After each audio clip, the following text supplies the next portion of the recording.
हमारे खुदावंद यीशु की अंजील मुक़द्दस मरकज़ के मुताबिक उसका चौथा बाब 26 से 34 आयत तक। उस वक्त यीशु ने अपने शागिर्दों से कहा कि खुदा की बादशाही ऐसी है जैसे कोई आदमी ज़मीन में बीज डाले और रात को सोए और दिन को उठे और बीज उगे और बढ़े और वो जाने भी न कि ये कैसे होता है।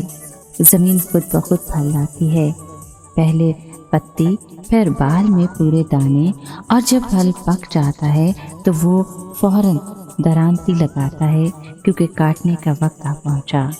फिर उसने कहा कि हम खुदा की बादशाही को किससे तशबीह दें या किस तमसील से उसे बयान करें। वो राई के दाने की मानद है कि जब ज़मीन में बोया जाता है तो ज़मीन के सब बीजों से छोटा होता है, लेकिन जब बोया गया तो उगता और सब तरकारियों से बड़ा हो जाता और ऐसी बड़ी डालियां निकालता है कि आसमान के परिंदे उसके साए में बसेरा कर सकते हैं। और वह ऐसी ही बहुत सी तमसीलों में उनकी समझ के मुआफिक उनसे कलाम करता था और बेतमसील उनसे कुछ न कहता था, लेकिन तन्हाई में अपने शागिर्दों को सब बातों के मायने बताता था। पाक कलाम के पढ़े और सुने जाने पर खुदावंद की बरकत हो, खुदा का शुक्र हो। अजीज दोस्तों, जब यीशु ने राई के दाने की तमसील सुनाई तो उस वक्त मौसम सरमा शुरू हुआ था और चारों तरफ खेतों में काम जारी और सारी था।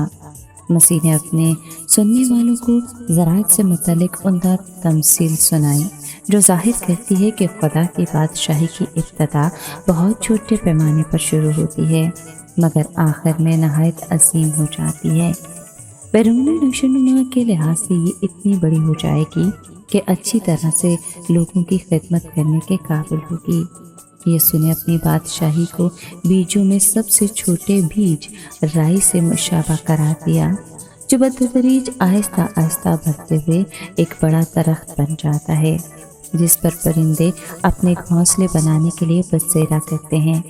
अपने अद्वियाती मसारफ और तेज़ मसालादार हवास के सबब राई का दाना मसीह यीशु के ज़रिए कायम करकर नई बादशाही की एक अच्छी मिसाल है।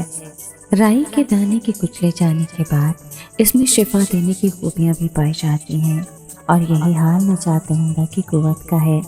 उसका सलीब पर मुखलिसी देने का काम मसीह यीशु के कुचले जाने पर मुनहसर है।